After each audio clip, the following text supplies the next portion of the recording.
Sup Sparkies, today we are installing a PowerPoint into a customer's hallway using our new secret weapon, the tongue puncher. So we've charged our tongue puncher and we seat it in the cutout hole. It just clips down like a plaster bracket at the front and cantilevers off the back wall. So we turn it on to the brightest setting.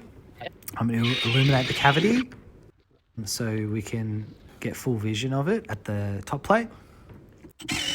Unfortunately, there's a full noggin on this one, so we've drilled through it and we can clearly see our tongue puncher. So we'll send down the yellow tongue. When it hits the tongue puncher, it'll just keep traveling, so you know you're out the hole. Then we'll tape on our cable to the yellow tongue. Make sure we lay out the cable in the roof so we don't get snagged on anything. Then it's time to get out of the roof. Close the manhole up.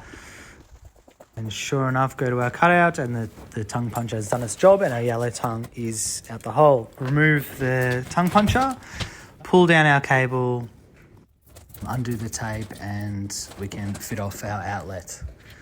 So this job took about 40 minutes to complete. Job done. Punch hard.